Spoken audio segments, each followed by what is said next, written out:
Bom dia a todos. O webinar vai começar daqui a 2 minutos, enquanto o pessoal está entrando. Agradeço aí a presença de vocês. Estou vendo várias pessoas conhecidas. Vai ser uma satisfação muito grande aí estar discutindo esse tema aí nos próximos 60 minutos. Então, daqui a pouco nós estamos iniciando o webinar.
Bom dia!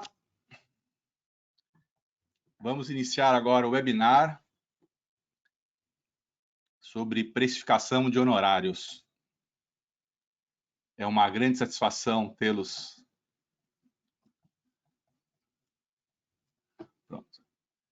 hoje, e a gente sabe que precificação de honorários é um tema bastante instigante, bastante interessante, então vai ser bastante bacana poder discutir com vocês, apresentar algumas ideias. Muitas dessas ideias são até provocativas, porque precificação de honorários eu acho que é um dos tópicos mais importantes na gestão de qualquer escritório. Antes de mais nada, gostaria de me apresentar. Eu sou Milton Speranzini, consultor de gestão da TOTO Juritis. Então, aqui eu apresento para vocês rapidamente o meu currículo. Eu atuo na divisão de consultoria da TOTO Juritis. Minha formação é administração de empresas, finanças e controladoria. Atuei muitos anos em escritórios de empresas de serviços e em escritórios de advocacia. E nos últimos anos tenho dedicado a projetos de consultoria. Também já participei de várias associações, palestras, congressos, cursos. Nós mesmos temos um curso de gestão aqui pela TOTO Juritis. E entre as associações, uma delas que eu destaco é a Associação Legal Administrators, que é uma associação com sede nos Estados Unidos, que reúne profissionais do mundo inteiro e que no ano passado completou 50 anos. Ou seja, 50 anos que há essa preocupação com a gestão de escritórios de advocacia nos Estados Unidos e em outras partes do mundo. Infelizmente, ano passado a gente não pôde participar de um congresso anual, foi cancelado por causa da pandemia, mas frequentemente temos participado desses congressos, conhecido vários profissionais do mundo inteiro e discutido novas tendências de gestão. Algumas delas que eu estaria apresentando para vocês. Se alguém tiver um pouco de curiosidade sobre a ALA, o site é alanet.org. Bom, conforme eu falei, eu atuo em consultoria, em gestão, com dois focos. A busca de saúde financeira dos escritórios, para garantir a sua sustentabilidade e melhoria da sua rentabilidade e da geração de informações para decisões. Então, nós desenvolvemos projetos de diagnóstico financeiro, precificação de honorários, elaboração de relatórios gerenciais e indicadores, apoiando as decisões, sistemáticas de remuneração de sócios, diferentes formas de remuneração de sócios, e planejamento e orçamento para os escritórios. Bom, o que estou me propondo a dividir com vocês nesse webinar? Falar um pouco sobre os 3 métodos de precificação de honorários, que eu estou chamando aqui dos 3 Cs, e também dar uma visão bastante ampla para vocês sobre o processo de precificação dentro do escritório. E aqui eu não quero dar uma visão muito restrita, né? De simplesmente, poxa, vamos criar uma metodologia, uma ferramenta para precificar. Não, eu quero dar uma visão muito ampla, mostrando para vocês que a precificação de honorários, na verdade, é um processo que permeia todo o escritório, é um processo longo, que inicia-se no posicionamento do escritório, na captação da oportunidade, e vai até a apresentação da proposta, a precificação, o fechamento, a prestação do serviço, até o encerramento do caso, recebendo os honorários. Então, eu quero discutir isso com vocês para mostrar, dar para vocês essa visão mais ampla, mais holística da precificação de honorários. Bom, a minha agenda, falar um pouquinho da importância da precificação dentro do escritório de advocacia, da dificuldade que os escritórios têm em sistematizar e dedicar tempo e energia para esse processo. Falar de 3 métodos mais comuns de fixação de honorários. Aqui trazer um conceito e procurar diferenciar bastante o que é preço e o que é valor quando se fala em honorários. Isso é fundamental para entender a precificação de honorários. E, por fim, dar essa visão geral do processo de definição de honorários, como implantar esse processo dentro do escritório de advocacia. Bom, aqui eu gostaria de falar com vocês de algumas tendências, falar um pouco sobre o ambiente, os desafios que os escritórios têm nos últimos anos e como a questão dos honorários se situa nessa situação.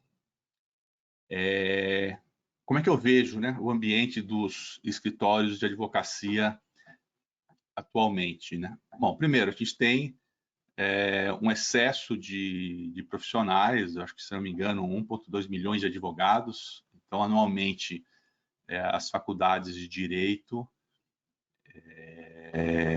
colocam no mercado um número crescente de profissionais e vão estar ofertando serviços jurídicos aí para o mercado. Então, você tem um excesso de oferta de serviços jurídicos no mercado e as suas consequências, tanto sobre a qualidade quanto sobre o preço dos serviços jurídicos. Nós verificamos nos últimos anos uma tendência de comodização de muitos serviços, né? Principalmente do contencioso de massa, e o uso intensivo de tecnologia, impactando esses serviços e empacotando também muitos deles.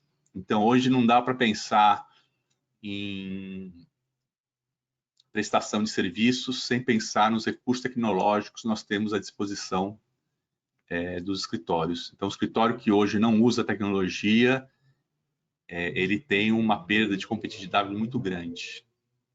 Tanto tecnologia em diversas situações, né? Tanto para controle de processos, para o uso de robôs. Muitas vezes o escritório tem que alimentar o seu próprio sistema e o sistema do cliente.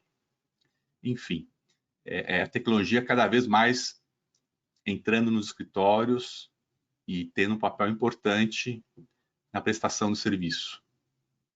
E, claro, com mais de 100 milhões de processos, muitos desses processos repetitivos faz com que haja uma comodização, principalmente no direito do consumidor e muitos processos trabalhistas também.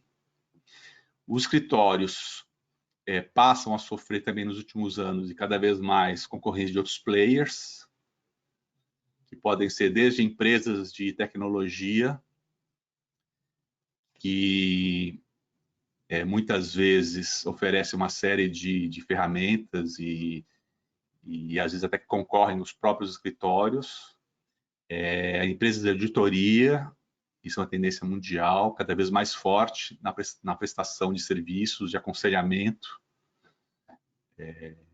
às empresas de contabilidade, muito forte na parte do tributário, e os próprios departamentos jurídicos, né, que muitas vezes acabam, com o apoio maciço de tecnologia, internalizando trabalhos que, até um tempo atrás, eles estavam colocando para fora para os escritórios de advocacia. Nesse cenário, e a gente sabe que a economia brasileira aí, nunca se recuperou, né, da queda de atividade a partir de 2014. Nós estamos longe daquele pico de 2014. A gente vê pelo crescimento do PIB, número de desempregados, enfim. Então, as empresas, em geral, para sobreviver nesse cenário, cada vez mais tem uma pressão muito forte em reduzir seus gastos, em enxugar suas operações.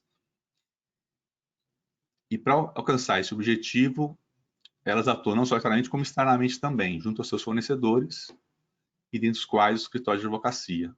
Então, há uma pressão também das empresas em cima dos honorários praticados pelos escritórios.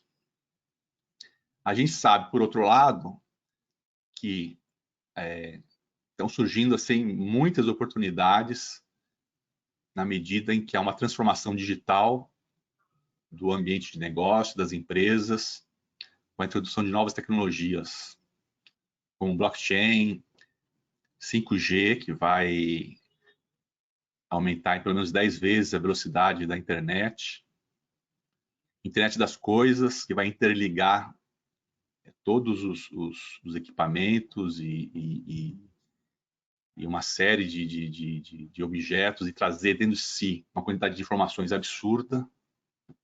Então, existe também um processamento de informações muito grande.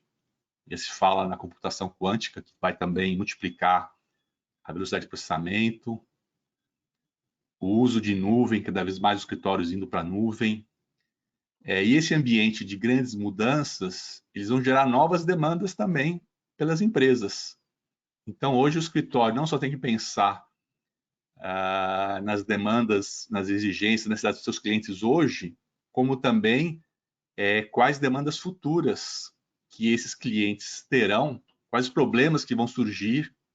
Carro autônomo, puxa, se houver algum problema com carro autônomo, se atropelar uma pessoa, morrer, quem que é o responsável? É o carro, é a empresa de software, é o fabricante do automóvel, enfim, uma série de novas questões vão estar surgindo em função do uso mais intenso de tecnologia pelas empresas. Então, os escritórios também precisam se preparar para essas novas demandas. E, naturalmente, quem se preparar melhor vai sair na frente e vai conseguir melhores honorários e melhores condições para a sua operação. Bom, dentro desse contexto também, a busca da eficiência cada vez mais é um norte que todos os escritórios devem buscar. Então, puxa, se eu tô tendo uma pressão grande dos meus clientes em cima dos meus honorários, significa também que eu preciso ser mais eficiente, reduzir os meus gastos, de forma que mesmo que eu tenha que, de alguma maneira, reduzir meus honorários, eu ainda consigo obter níveis muito bons de rentabilidade. Então, imagina os departamentos jurídicos das empresas dentro de um ecossistema de busca de eficiência muito grande dos outros departamentos da empresa, quer dizer, os departamentos jurídicos acabam absorvendo muito das ações que são feitas em outros departamentos dessa mesma empresa, em busca de eficiência, e passam também dentro desse desse clima, a buscar entre seus fornecedores, entre os escritórios de advocacia especificamente, que também se mostrem eficientes. E quando eles percebem que o escritório é ineficiente porque comete erros, porque atrasa o envio de informações, porque não tem um bom controle, uma boa comunicação sobre o andamento dos seus projetos, dos seus processos, ele acaba concluindo, puxa, de repente eu estou pagando caro pelo serviço.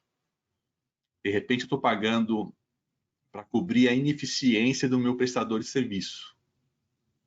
Ou seja, o meu prestador de serviço, se ele fosse mais eficiente, ele poderia estar me cobrando menos do que está cobrando atualmente.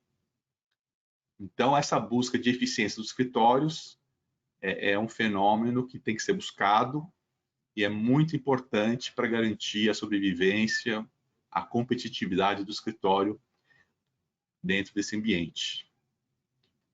Os escritórios que ainda não passaram por um processo muito forte de profissionalização e gestão como qualquer outra empresa, então eles têm esse desafio cada vez maior de mudar a forma de fazer negócios, de buscar realmente a profissionalização, de trazer profissionais especializados. E surge também novos cargos. Surge o especialista em precificação, o especialista em gestão de projetos, tanto projetos internos como a forma de gerenciar os casos, especialistas em inovação. Hoje, vários escritórios têm especialistas em inovação.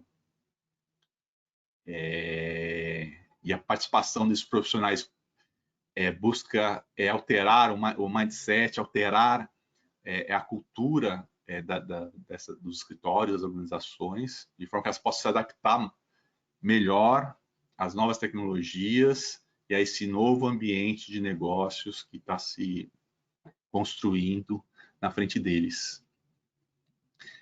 Tudo isso tem um impacto, né, na prestação de serviços e tem um impacto na precificação de honorários.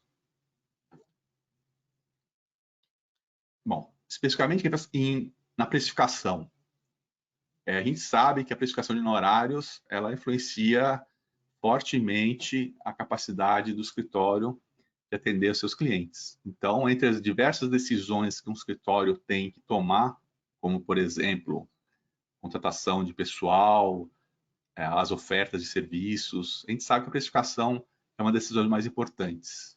Se você pensar no demonstrativo de resultados, a primeira linha é a linha de receita. Então, uma boa precificação vai ter um impacto forte na primeira linha, que é a linha, maior valor dentro do demonstrativo de resultados é o valor de receita. Então, a boa precificação vai ter um impacto forte nessa linha e na rentabilidade da operação. A gente sabe também que quando um cliente escolhe um escritório para uma ação, para o projeto, o preço tem uma influência forte nessa decisão final do cliente de contratar ou não o escritório. Claro, tem muitas outras variáveis, não só o preço, como a gente vai ver a seguir, mas é um fator de fortíssimo impacto.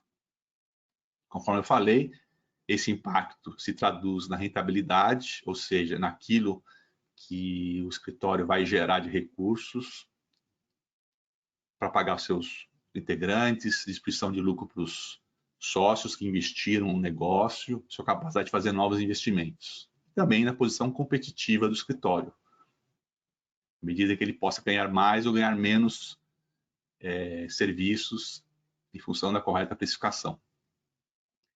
A gente sabe que a precificação de honorários é um item em que o advogado, em geral, tem bastante dificuldade de abordar, porque ele não foi preparado para isso. As faculdades de Direito acabam focando muito energia na parte do processo de advogar propriamente dito, nas leis, enfim. E acaba dedicando pouco tempo a questões mais de gestão. E muitas vezes quase nada, né? Então, o advogado, quando ele virar, ou ele vai trabalhar no departamento jurídico, ou ele vai abrir uma banca, ou vai cuidar de um time dentro de uma banca, ele acaba sentindo necessidade de complementar a sua formação com uma série de outros itens voltados para a gestão, dentre os quais a questão de entendimento do seu resultado, questões mais financeiras e as questões de honorários. Então, a gente sabe que o advogado, muitas vezes, ele tem aversão a números e ele acaba usando mais uma tática mais intuitiva do que uma coisa mais técnica.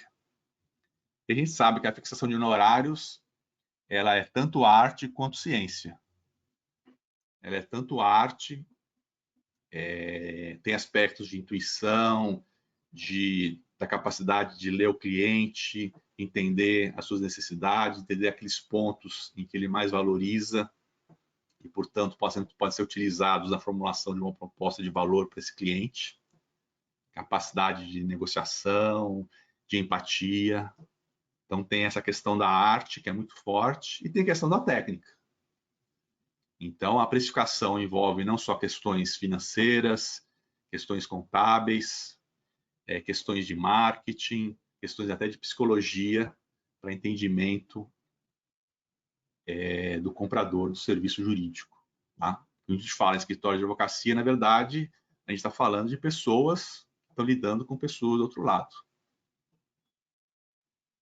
Bom, a gente sabe também que, por isso que muitas vezes, complementando, é importante que o escritório tenha profissionais habilitados. A gente vê hoje muitos grandes escritórios tendo especialistas em precificação, justamente para trazer toda essa técnica e incorporar no dia a dia do escritório. Então, não dá para imaginar a fixação de honorários apenas na parte só intuitiva, não. Eu preciso ter a técnica, preciso saber se eu estou precificando corretamente, eu preciso entender se a esse preço eu estou gerando lucro para o escritório ou não. Então, a questão da técnica ela é muito importante. A gente sabe também que além dessa dificuldade que muitas vezes o advogado tem nessa questão mais técnica de precificação, então cabem aí aos administradores estarem ajudando, né, o escritório nesse sentido. A gente sabe que a definição de preço, dos honorários, a negociação é um fator de tensão, né, de ansiedade muito grande entre o escritório e o cliente. Muitas vezes, se o cliente não percebe o valor de uma proposta, ele pode achar que é absurdo o que você está me cobrando, você está se aproveitando de uma situação que eu tenho pressa e quer me cobrar um valor muito alto, esse valor está fora de questão, não tem nada a ver com o trabalho que você, com o esforço que você vai ter, enfim, pode gerar alguma dificuldade no relacionamento com o cliente. E muitas vezes o escritório acaba cedendo, às vezes até demais, justamente para não melindrar o cliente, para manter a relação. Então, isso é algo que a gente precisa discutir também, como procurar precificar e, ao mesmo tempo, educar o cliente, convencer o cliente, os parâmetros que foram utilizados da precificação e qual a razão de eu definir aquele valor dos meus honorários. Então, isso é muito importante, até para essa justificativa, né? Até para reduzir essa ansiedade e reduzir essa tensão no processo de negociação.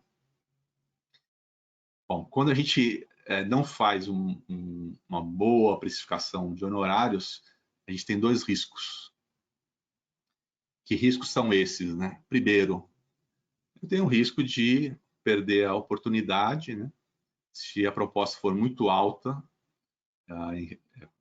em relação aos benefícios que o cliente espera, ao entendimento dele ou em relação ao que a concorrência está praticando. Não posso simplesmente ficar fora do negócio e perder a oportunidade de prestar serviço para esse cliente. Então, há sempre essa possibilidade. Puxa, será que o preço que eu estou colocando está muito alto e, de repente, o cliente simplesmente vai me excluir de uma concorrência?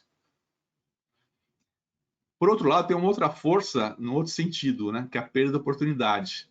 De repente, eu queria fechar o negócio e apresentei uma proposta muito mais baixa do que o cliente estaria disposto a pagar. Então, de repente, eu perdi uma excelente oportunidade de rentabilizar melhor a minha operação porque eu acabei reduzindo muito o meu preço, fazendo uma proposta muito baixa e, em função da importância daquele caso para o cliente, eu teria condições de conquistar aquele caso, aquela operação com valor mais alto. Eu nunca esqueço de um caso que um sócio me contou, de que tinha feito uma reunião com o gerente jurídico de uma empresa e ficou de passar já tinha passado todo o escopo do projeto tal, e faltava ele passar o valor, e o cliente ligou para ele, queria entrar numa reunião com a diretoria e ele queria já ter ideia do valor para poder passar para a diretoria para aprovação, enfim. E aí o sócio do telefone passou, olha, nós estimamos os nossos honorários em X. Aí o gerente falou, não, tudo bem, então, esse valor eu mesmo consigo aprovar. Ou seja, o gerente tinha uma expectativa de um valor maior e que precisaria levar esse valor para aprovação da diretoria. Mas a proposta, na verdade, era um valor bem mais baixo, que ele mesmo estava na alçada dele de aprovar. Então, aí perdeu-se uma oportunidade de rentabilizar, de obter um maior retorno sobre aquele caso. Bom, é importante enfatizar, pessoal, que ninguém vai escolher ter escritório só por causa do preço. E as pesquisas indicam isso. Não que o preço não seja importante, claro, como a gente viu, é super importante. Mas não é o primeiro item, normalmente, que o escritório vai verificar. É que eu trago dados da pesquisa na advocacia, que saiu no final do ano passado. Perguntou para os departamentos jurídicos de grandes empresas, né? O que pesa mais na contratação do escritório? A reputação do escritório, quer dizer, reputação, qualidade, a marca,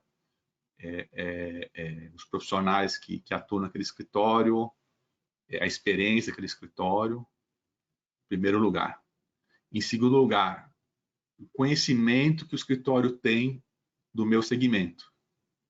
Eu atuo em setor agropecuário, puxa, eu quero trabalhar com advogados que conhecem muito bem os problemas e a legislação que impacta uma empresa agropecuária. Sou uma empresa siderúrgica, sou uma empresa, um banco. Então, o conhecimento, o expertise do escritório no segmento que eu atuo é um fator super importante. Eu não quero contratar um escritório e vai ter que aprender o que eu faço, qual que é o meu produto. Eu lembro também de uma outra passagem em que era uma reunião de sócios, em que estávamos discutindo algumas propostas, e um dos sócios apresentou uma proposta para um cliente, e um dos sócios perguntou, puxa, mas o que o teu cliente faz? E o sócio não soube responder. Então, aí fica difícil, né? Então, a empresa espera que você conheça muito bem o segmento em que ela atua e conheça muito bem cada vez mais o próprio negócio da empresa, de forma que você possa dar bons conselhos que tenham um forte impacto no dia a dia da empresa. Aí, um outro item que surgiu na pesquisa foi a flexibilização da negociação. Então, os departamentos jurídicos, eles valorizam muito que o sócio seja flexível na negociação. Ou seja, de repente, você cobra por hora tal, mas haveria a possibilidade de, em vez de fazer por hora, fazer um valor fixo? Em vez de eu pagar em 2 vezes, eu estou cobrando fluxo de caixa, você poderia parcelar isso em 6, 7, 8 vezes? Ou seja, o escritório ter flexibilidade de eventualmente fazer precificação no horário de um outro formato, por hora, tal, mas poderia ter um cap, para ter uma certa previsibilidade, enfim, ter essa flexibilidade na hora de oferecer uma proposta para o cliente. Relacionamento pessoal com sócios, claro, ainda é muito importante, provavelmente no passado fosse mais importante. Hoje, muitas vezes, ainda mais para serviços jurídicos menos sofisticados, é a área de compras que vai procurar os escritórios, então essa questão do relacionamento acaba não sendo assim tão importante como foi no passado, mas ainda é importante. Então, o departamento jurídico vai procurar escritórios de boa reputação, que conheçam bem o segmento em que ele atua e com quem eles tenham empatia, que eles sintam a vontade de trabalhar e que eles gostariam de trabalhar. Após esse afunilamento, sim, aí ele vai verificar se o valor dos honorários é compatível com o que ele espera da prestação de serviços. Bom, vamos falar um pouquinho agora sobre os 3 métodos básicos de precificação de honorários. Eu estou chamando aqui dos 3 Cs. E que os métodos que os escritórios utilizam aí no seu dia a dia. Alguns dão mais ênfase em um deles, outros em outro método, enfim. Mas eu acho bastante importante a gente ver um pouco das vantagens e desvantagens de cada um desses métodos. O que seriam os 3 Cs? Bom, é o C de custo, é o C de concorrência e é o C de cliente.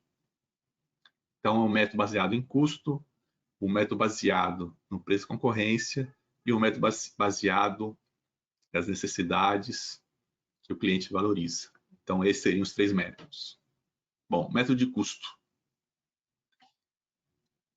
É um método baseado no custo que eu tenho para prestar o serviço, acrescido de uma margem de lucro. Então, é um método mais matemático, bastante racional.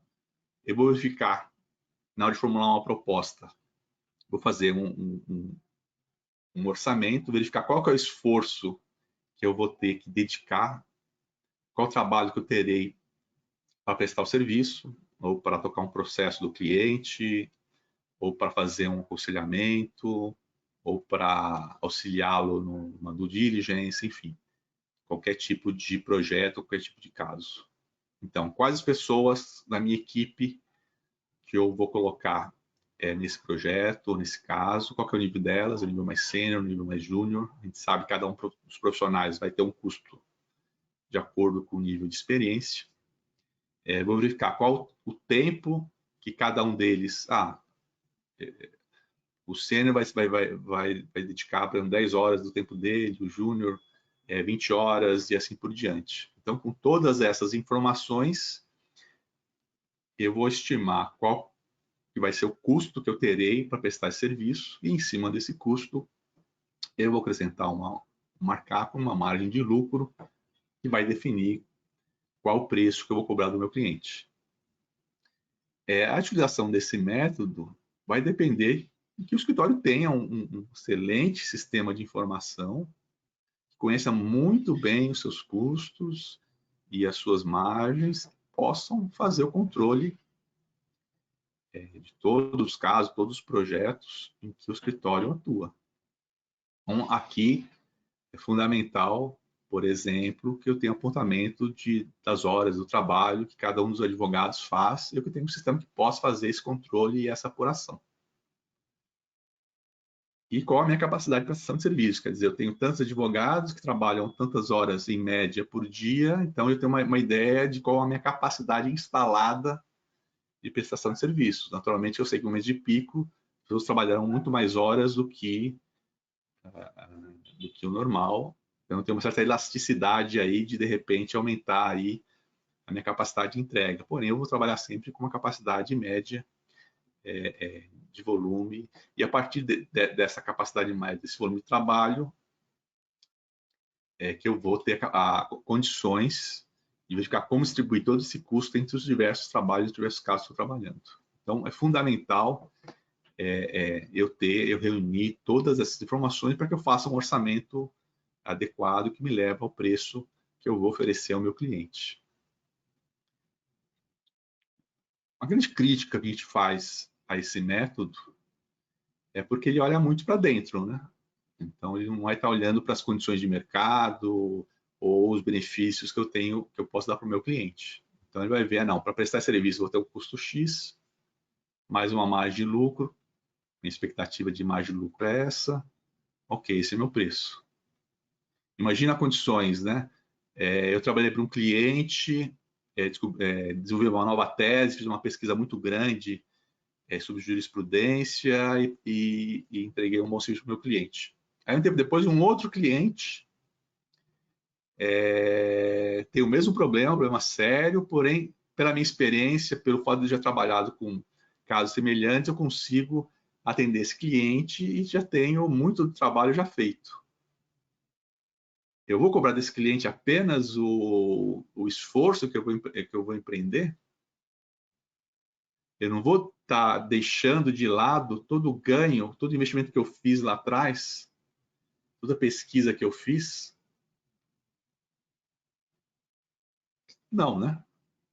Então, quando eu olho apenas o custo, eu posso estar cometendo esse erro de não capturar todo o valor que eu estou entregando para o meu cliente. Uma outra situação, imagina, eu atuo com pessoas de volume, quer dizer, milhares e milhares de processos da minha carteira, e a sede do escritório na Juscelino. Eu concorro com um escritório que tem uma sede muito mais simples no centro da cidade. Bom, provavelmente se eu estou na Juscelino, além de ter pagar aluguel, condomínio, a alimentação dos profissionais vai ser muito mais caro na região, enfim, eu vou ter que pagar para eles também uma remuneração maior, diferente daquele escritório que atua numa região mais central, uma região muito mais barata, custo de vida muito mais barato. Se para o cliente tanto faz se o escritório está numa região menos valorizada ou está numa região mais valorizada, porque o cliente vai pagar, vai estar disposto a pagar por esse custo maior daquele escritório juscelino? Não estará disposto. Então, esse método de custo, ele olha muito para dentro e também, se eu simplesmente boto uma margem de lucro sobre o meu custo, não há um incentivo em busca de eficiência. Vamos visualizar isso de uma outra forma. O que são meus honorários? Né? É o valor que eu vou cobrar do meu cliente para cobrir os meus custos, meus gastos em geral e gerar o meu lucro. Que gastos são esses? Né? Bom, eu vou ter tanto gastos diretos quanto gastos indiretos. O que são os gastos diretos? Os impostos que eu vou pagar, lucro presumido ou simples, eu posso pensar isso como um percentual da minha receita, então é variável, eventualmente o custo de indicação e os profissionais que vão estar atuando. Se eu tiver um timesheet, eu vou conseguir alocar esses custos diretamente em cada um dos casos, cada um dos meus clientes. Também o escritório vai ter custos indiretos, aqueles custos mais fixos, aluguel, condomínio, o salário da equipe financeira, que eu vou ter algum critério de rateio em que eu vou estar alocando, vou estar rateando, né, esses gastos gerais nos diversos casos que eu vou estar trabalhando. Então, é importante para o uso desse método eu ter claramente o entendimento de todos os meus custos, todos os meus gastos, aqueles gastos da área técnica, estão diretamente vinculados ao serviço jurídico, e aqueles gastos de apoio. E a partir desses parâmetros, o custo hora do advogado, da despesa fixa que eu tenho que ratear entre os meus diversos casos, tendo todas essas informações tabuladas, que eu vou conseguir fazer esse orçamento, enfim. Uma forma de eu compensar essa visão muito para dentro é que eu posso trabalhar com diferentes margens de lucro. Então, se eu vejo que aquele exemplo que eu dei, né, que é um projeto que vai me custar pouco, porque eu já tenho um projeto semelhante, então eu vou ter um custo mais baixo, mas eu posso compensar utilizando uma margem de lucro mais alta. Eu vi no cliente e tinha uma ferramenta de precificação, só que ele usava a mesma margem de lucro para todos os projetos. Então, ele não capturava parte desse valor. E o pior, parte dos serviços dele eram serviços mais comoditizados, mais simples, e parte eram mais sofisticados. E ele trabalhava com a mesma margem de lucro para ambos os casos. Então, havia uma perda de oportunidade aí muito grande. Segundo método baseado na concorrência. Então, o que eu faço? Eu busco referência de mercado. Eu olho para outros escritórios. Qual que é a prática desses escritórios? O texto de massa. Então, normalmente, quantos escritórios cobram por processo para direitos do consumidor? Então, eu utilizo essa referência, e ela é super importante, principalmente em segmentos de alta competição, também em segmentos em que haja menor diferenciação entre os escritórios, porque aí realmente o preço acaba tendo um peso é bem maior.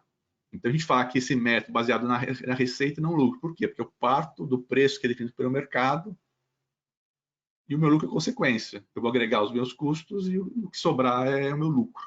Então, eu não parto de uma perspectiva de margem, de resultado. Eu parto de uma perspectiva, não, eu tenho essa receita que é dada, porque o mercado pratica esse preço, eu não tenho uma grande diferenciação, não consigo muito sair desse preço, ou então eu presto serviço para um grande banco, milhares de processos, e o banco define, olha, eu estou disposto a pagar esse valor por processo. Ok, então vou verificar se dentro desse valor, se eu vou obter a minha rentabilidade ou não. Para alguns serviços pode ser mais difícil levantar concorrência, por isso é muito importante conversar com colegas de outros escritórios, conversar com clientes. Eventualmente, você tem na tua equipe advogados que vieram dos escritórios e possam também dar para você essa ideia do preço que é praticado para a concorrência. Bom, aqui eu falo rapidamente um pouquinho sobre a questão do desconto, né? Então, no processo de negociação, muitas vezes o cliente ele vai ter essa expectativa de poder obter algum desconto na negociação. Isso é algo que tem que ser visto com muito cuidado, tá? Porque você pode passar uma mensagem ruim para o seu cliente oferecendo um desconto grande. Pode estar mostrando para o cliente que você tinha muita gordura, então você tinha inchado o teu preço. Pode mostrar para o seu cliente que, de repente, você não tem tanta qualidade assim, porque você acaba abrindo mão de um valor relevante. Ele pode achar que, puxa, você me deu desconto, mas você vai colocar pessoas menos experientes para me atender, para poder compensar. E também um outro problema é que você fechando esse negócio com o seu cliente, ele pode usar isso como ângulo. Então, na próxima negociação, e você quiser oferecer um preço mais normal para ele, fala, não, negativo, você me cobrou disso há 3 meses atrás, eu quero o mesmo preço. Portanto, é muito importante para essa negociação, mesmo que por alguma razão, por algum motivo, você resolva dar esse desconto para o cliente, porque é um cliente novo, um cliente que, mesmo sendo novo, mas ele ainda não tinha contratado serviço naquele da área que você quer desenvolver, deixar claro para ele, olha, estou fazendo uma situação especial, tal, para esse caso especificamente, por tal razão, mas não é algo que se espere no futuro. Então, muitas vezes, em vez de oferecer desconto também, você pode, não, manter o preço, mas oferecer algo a mais para o meu cliente. Oferecer um serviço a mais. Esse serviço é para tantos contratos, reduzir tantos contratos, ok, eu mantenho o mesmo preço para fazer um número maior de contratos.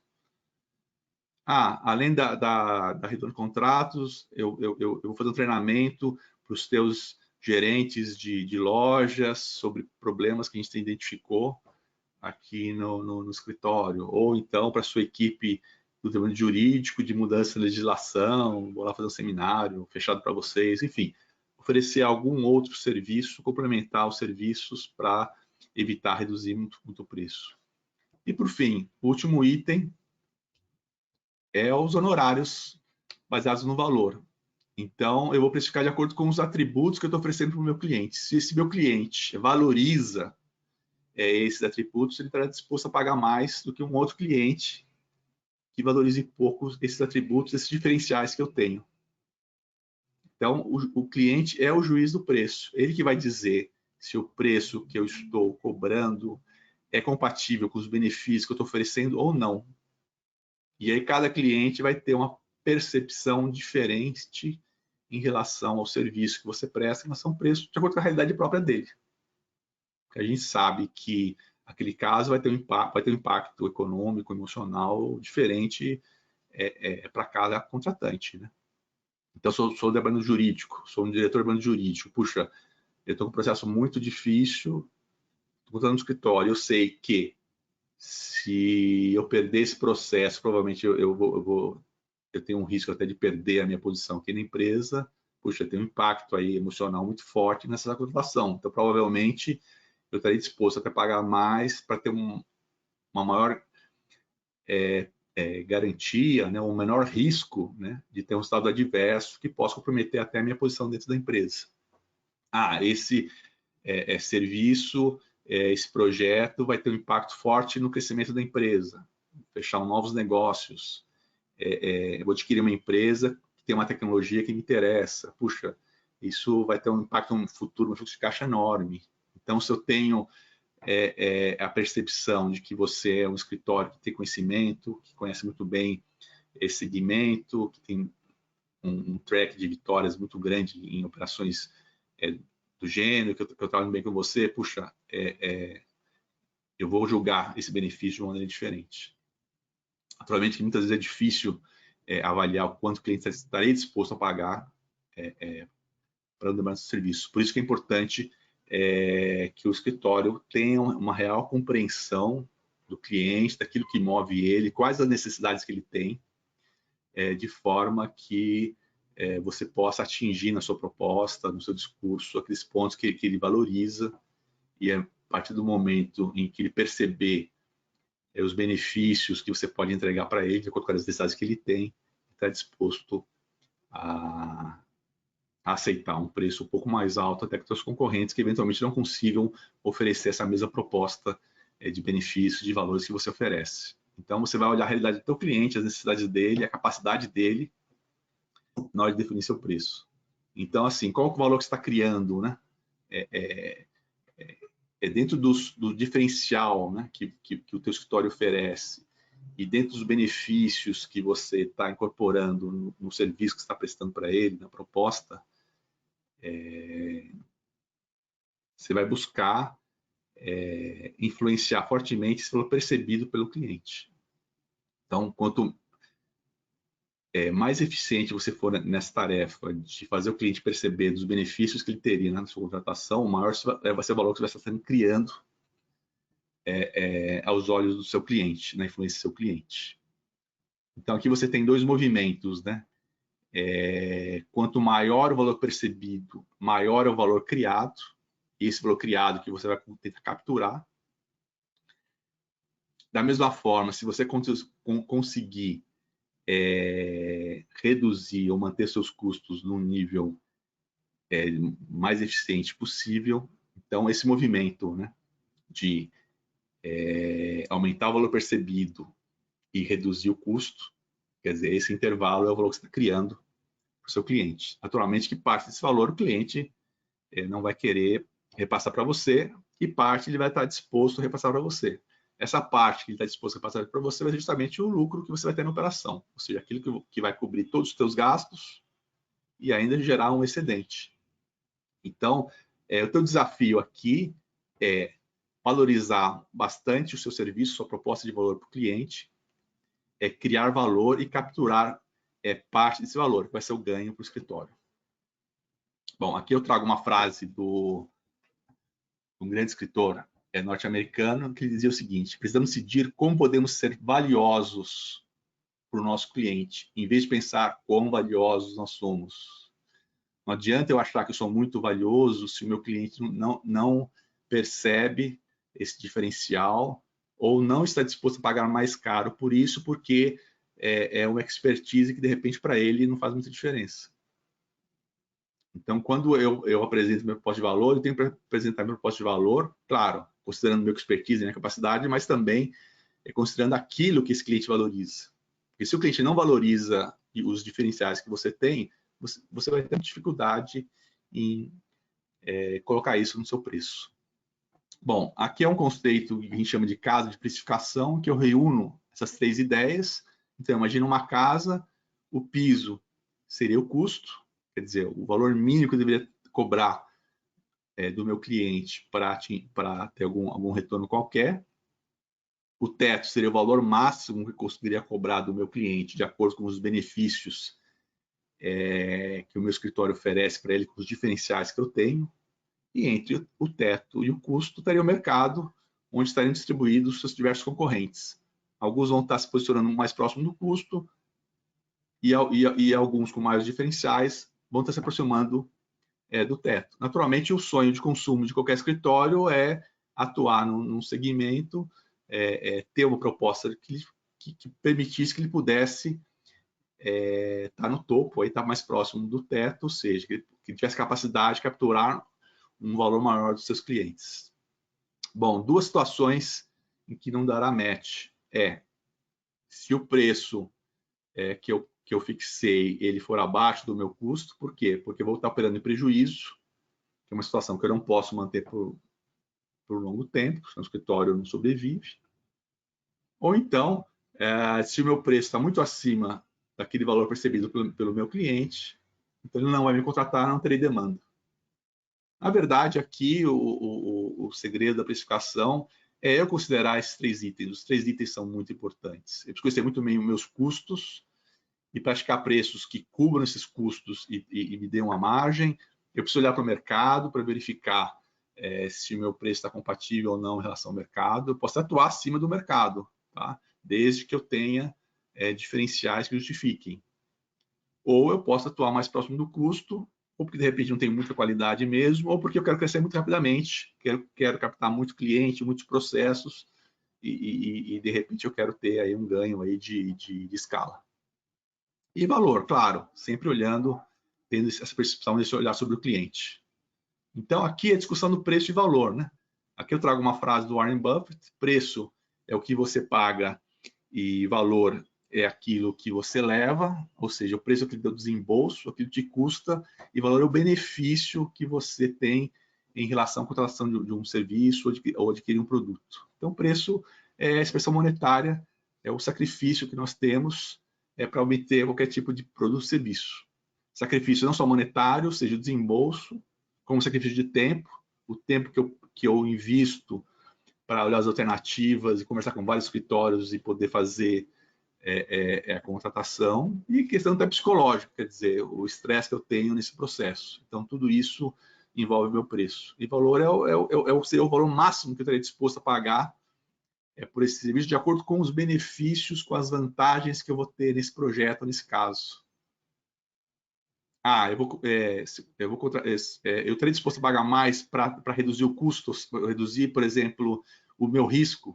Então, sim, de repente sim, é um projeto, é um processo complicado, eu quero sentir mais confortável, então estou disposto a pagar um pouco mais alto com alguém que tem muita experiência que vai me reduzir meu risco.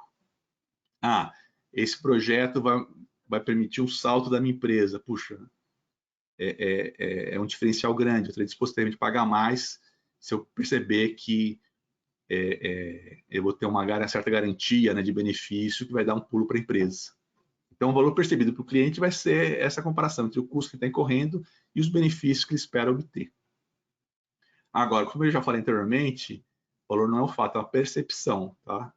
É uma avaliação dos conjuntos de atributos que o cliente faz em relação ao seu escritório, em relação à sua proposta, que vai dizer para ele se ele acha que o seu preço está caro ou não, de acordo com o que está entregando. Por isso que a gente usa essa frase, né? O valor, assim como a beleza, está nos olhos de quem vê. O juiz do preço é o seu cliente. Ele que vai ver se o valor que você está oferecendo é compatível ou não com o preço que você está cobrando. E aqui a gente usa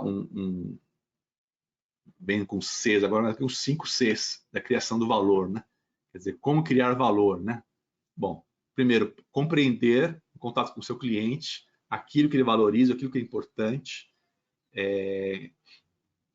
que tipo de atendimento que ele valoriza, que tipo profissional que ele gostaria de trabalhar, o que é aquele caso dentro do cliente, quer dizer, se o cliente ganhar o caso, qual é a consequência disso para ele, se ele perder, qual é a consequência disso para ele, enfim, entender o cliente, entender essa dinâmica e esse contexto. Criar valor para o cliente, não só criar no sentido de ter serviços de qualidade que com uma equipe especializada e conhece muito bem o segmento que ele atua, conhece muito bem o problema dele, como também ter essa capacidade de comunicar para ele esse valor que está sendo criado. Então, não basta apenas eu ter todo esse meu expertise e todos os meus diferenciais e benefícios que a gente não perceber isso. Então, tem que ser muito feliz e muito proativo, muito cuidadoso na forma como eu comunico essa proposta para o meu cliente. Aí tem também o trabalho de negociação, de convencimento, de educação, às vezes, até do cliente, de justificativa. Então, eu estou te cobrando isso por quê? Qual que é a minha base? Porque eu vou colocar só profissionais de alta experiência, muito experientes, que já trabalham em casos semelhantes, conhecem muito bem esse segmento, conhecem muito bem a sua empresa, enfim. Eu vou procurar esse trabalho de convencimento para entender que, bem, eu estou cobrando um pouco mais alta a concorrência, mas porque tem uma justificativa por causa disso. E, por fim, capturar, ou seja, conseguir, através de um preço, é adequado, capturar parte desse valor para garantir a minha rentabilidade. Bom, também é importante ter em mente essa questão da diferença entre foco em valor e sensibilidade a preço. Então, se eu estiver na base da pirâmide de serviços jurídicos, serviços mais simples, menos sofisticados, maior concorrência, é natural de que o cliente seja mais sensível a preço.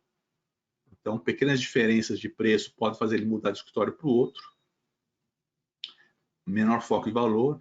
E na medida em que eu vá subindo nessa pirâmide, indo para casos e processos mais rotineiros, ou então aqueles que exigem mais cabelo branco, mais expertise, puxa, processo ambiental, que tem lá um sócio que já foi procurador, que conhece, que é uma referência, cujas obras são citadas pelos juízes superiores, ou até chegam a nível mais estratégico, são aquelas grandes operações, aqueles processos extremamente complicados, grandes privatizações, enfim. Na medida que eu conseguir percorrer também essa pirâmide e sofisticar meus serviços jurídicos ao longo dos anos, eu vou conseguir trabalhar muito mais com foco em valor e menos o foco em preço. Agora, se eu estou na base da pirâmide, a questão do preço ela acaba tendo um impacto muito maior. E aqui eu também posso ter essa visão em cima dos clientes.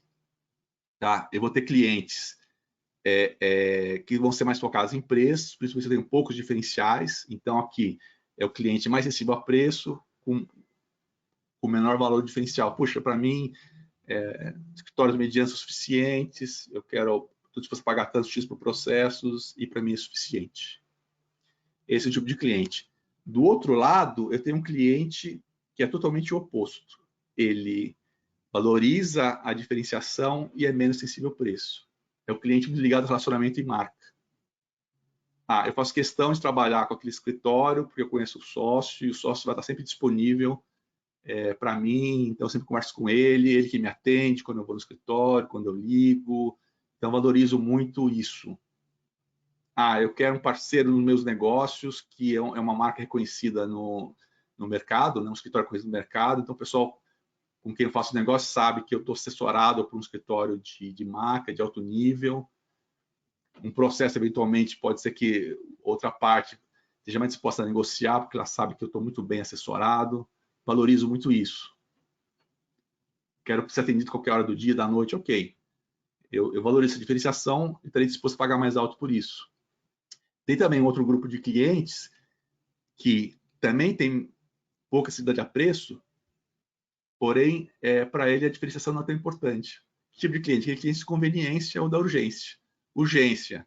Puxa, surgiu um problema numa fábrica, foi um fiscal, fechou a fábrica, ou levou o meu gerente da loja preso, uma coisa, eu preciso mandar um advogado urgentemente para lá para resolver o problema. Puxa, não vou estar preocupado muito, de repente é algo não tão sofisticado, mas é algo urgente, tem que ser resolvido agora. Então, não vou estar muito preocupado na qualidade do serviço, mas não vou estar muito preocupado na urgência. Então, eu preciso de alguém que resolva isso agora, saia e vá para lá nesse instante. Provavelmente eu estarei disposto a pagar isso para resolver um problema que pode ser muito sério. Um cliente de conveniência. De vez em quando eu vendo processo trabalhista, então estou acostumado a trabalhar com escritório, então não vou ficar cotando toda hora que eu tiver um processo novo, o que cada um dos escritórios estão cobrando, vou mandar para o escritório aquele processo, ele toca, me cobra o valor mais ou menos que eu já espero, então vou tocar minha vida. Então também um cliente que não vai estar muito preocupado com diferenciação e também não vai estar muito olhando para preço. O lado oposto, esse cliente é o cliente que valoriza muito a diferenciação, ao mesmo tempo que ele é preocupado com o preço. Preço em que sentido? Ele vai verificar se os benefícios que ele está obtendo são compatíveis com o preço sendo cobrado. Então, ele valoriza muito a diferenciação, mas também é sensível ao preço. Quer dizer, ele vai ter essa capacidade de julgamento, de perceber se os benefícios que ele está recebendo são compatíveis ao preço sendo cobrado. E se tiver vários escritórios com a mesma qualidade, com os mesmos benefícios, na hora do cliente tomar a decisão, provavelmente ele vai olhar, passado já por todos os outros itens, olhar para o preço. Então, a forma onde o teu cliente também, você fazer essa leitura, né, onde está se posicionado, vai influenciar também a forma como ele vai como você vai conseguir atuar com esse cliente. Naturalmente, se o cliente, nos primeiros perguntas que ele faz, qual é o preço que você cobra, logo de cara é um cliente muito sensível a preço, que vai estar muito pouco preocupado com diferenciação, enfim. A gente vai ter vários clientes trabalhando com a gente e também a gente precisa se posicionar com um tipo de cliente que a gente está disposto a atuar. Aqui é uma frase que eu tenho do Benjamin Franklin, que diz que o doce sabor do preço baixo, ele desaparece muito rapidamente em relação ao amargor do mau serviço, da baixa qualidade. Então, é isso que muitas vezes a gente precisa fazer o cliente entender que de repente pagar mais, receber uma qualidade maior, é um investimento que vale a pena. Bom, fechando já aqui o final do seminário, pessoal, aqui eu dou uma visão holística, tá, da precificação de honorários. Eu acho que a gente não pode olhar a precificação de honorários simplesmente como uma planilha, como uma tabela, como uma ferramenta. Não, a gente tem que olhar isso dentro de um prisma muito mais amplo, que envolve toda a organização. Então, aqui eu trago um processo com 4 grandes fases, né? A fase de definição de preço, a fase de obtenção, de negociação desse preço, a parte de gestão do preço, gestão do caso, e a parte final de revisão do preço. Então, essas fases são muito importantes. Isso começa muito antes até, começa no posicionamento do escritório no mercado, no diferencial que esse escritório oferece para o mercado, que influencia fortemente a capacidade dele de captar oportunidades, e captando essa oportunidade, vai ter a definição da proposta, enfim, até a obtenção do caso. Então, isso começa muito antes até do processo de especificação. O que é a definição de preços dentro desse fluxo, né?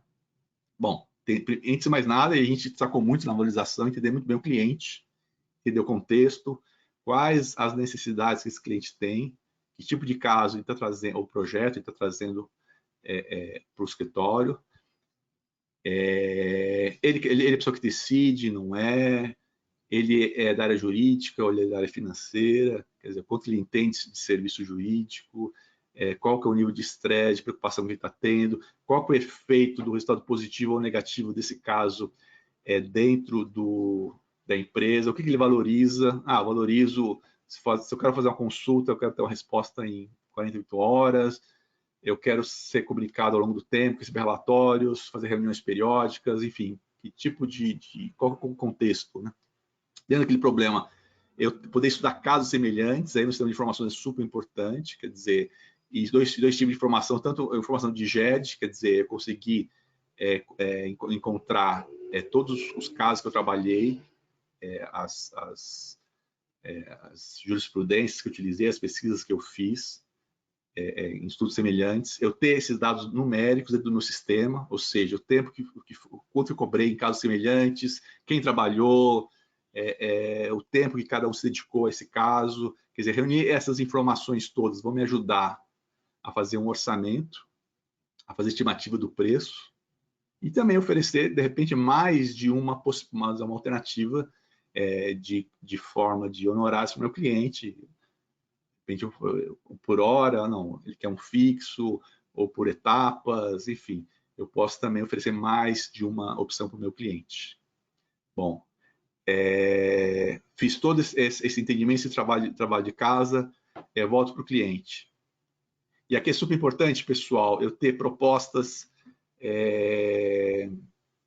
Às vezes a gente percebe em escritórios, cada sócio faz a proposta de um jeito, é importante ter uma unificação de propostas. Eu tenho um controle sobre propostas que eu emito, tá? Quantas propostas eu emito por mês, qual é o índice de sucesso dessas propostas, quantas que viram realmente contratos, qual que é o discurso que eu tenho em cada uma dessas propostas, há uma unificação, há um entendimento, há uma uniformização na formação de propostas. Naturalmente, a proposta trabalhista e tributária vai ter diferenças, claro, mas alguns itens da proposta devem ser semelhantes. É importante que o escritório tenha essa preocupação também nesse controle de propostas e nessa unificação. E depois até no processos internos de controle das oportunidades, de conflito de interesse, etc. Bom, tendo muito claro quais os benefícios que eu posso oferecer para o cliente, quais os diferenciais do meu escritório, vou comunicar isso para o meu cliente, tanto na proposta quanto nas reuniões, tá? e vou processo de negociação e vou tentar capturar um valor e vou justificar o preço que eu estou cobrando desse cliente, procurar captar o maior valor possível para obter esse negócio. Até finalmente assinar o contrato. Acabou a precificação aqui, pessoal? Não, não acabou, pessoal. Não acabou a precificação aqui. Eu fechei eu entendi o que o cliente precisa, defini claramente o escopo, precifiquei, negociei, fechei o contrato. Tá, e agora? Agora eu vou entregar o serviço. Né? Então, eu preciso gerenciar esse caso de maneira eficiente. Vou colocar os profissionais com conhecimento, com características para cada uma das atividades. Então, se for eficiente fazer isso, eu vou colocar as pessoas adequadas, evitar retrabalho, evitar dúvidas. Vou ter estimado o tempo que eu espero que cada um se dedique, que está inclusive no orçado, né, a cada uma dessas etapas. Vou entregar para o meu cliente que ele foi combinado em termos do custo, em termos de prazo, em termos de qualidade, em termos de escopo. Se algo fugir do escopo, como é que eu vou tratar isso com o cliente? Então, fui muito claro na minha proposta, defini claramente o escopo, que está dentro e que não está dentro. Reuniões extras estão dentro ou não estão dentro? Não, reuniões extras não estão dentro. Tá? Então, se começa a sair fora do escopo, vou ter que voltar para o meu cliente. Ao longo de todo o trabalho, eu passei reports para o meu cliente, situação do caso dele, ou situação do projeto, as diversas fases. Houve uma boa comunicação ao longo da prestação de serviço. Isso é muito importante, pessoal, para procurar a satisfação do cliente. Você entende que o trabalho está sendo feito de maneira adequada e está sendo comunicado e está vendo desenvolvimento. Isso vai ter um grande impacto na forma que ele vai avaliar o serviço no final. Estou atingindo aquilo que estava previsto, quer dizer, real versus orçado. Puxa, eu estou gastando muito mais hora do que estava previsto. Puxa, isso é um problema. Será que eu precifiquei errado? Ou será que eu fui ineficiente? Então, essa capacidade de gestão, e aqui você tem que ter conhecimentos muito fortes de gestão de projetos, e tem um sistema muito parrudo para acompanhar tudo isso, é super importante. E, por fim, terminou o caso, terminou o projeto, é super importante. Eu vou fazer essa avaliação final. Qual foi a diferença entre o que eu previ e o que efetivamente eu gastei? Consegui atingir aqueles itens que eu me propus junto ao cliente? O cliente ficou satisfeito? Porque quando eu fechei o negócio, eu criei uma expectativa com o meu cliente. Tá?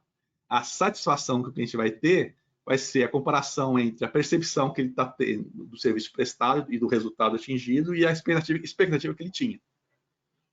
Se minha percepção está acima da expectativa, eu vou ficar muito satisfeito.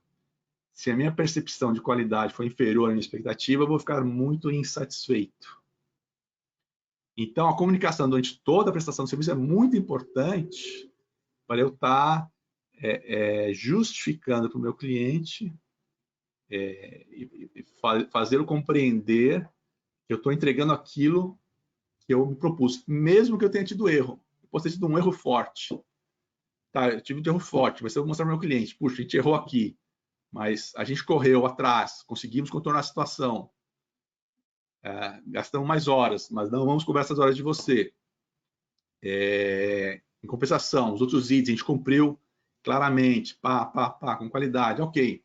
Eu posso mudar a percepção do cliente. Agora, se tiver uma comunicação falha, o cliente vai sempre lembrar, puxa, aquele caso foi aquela situação em que eles pisaram na bola, não me informaram a tempo, quando eu soube, causou um baita de um estresse, ok, depois a coisa se resolveu, mas aquela sensação fica muito forte em mim. Provavelmente o cliente vai ficar insatisfeito. E aqui é muito importante, pessoal, essa revisão, e que muita gente não faz. É super importante você reunir a equipe no final de um caso, sentar e discutir. Puxa, o que deu certo, o que deu errado? O que nós aprendemos com esse caso?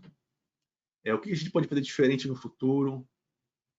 É uma hora que todos que participaram se reunirem e verificar, poxa, a gente teve dificuldade aqui a gente atrasou muito, aqui a gente encontrou um caminho que é um atalho importante, isso pode dar como referência em casos futuros, então por isso que eu tenho aqui um feedback, né?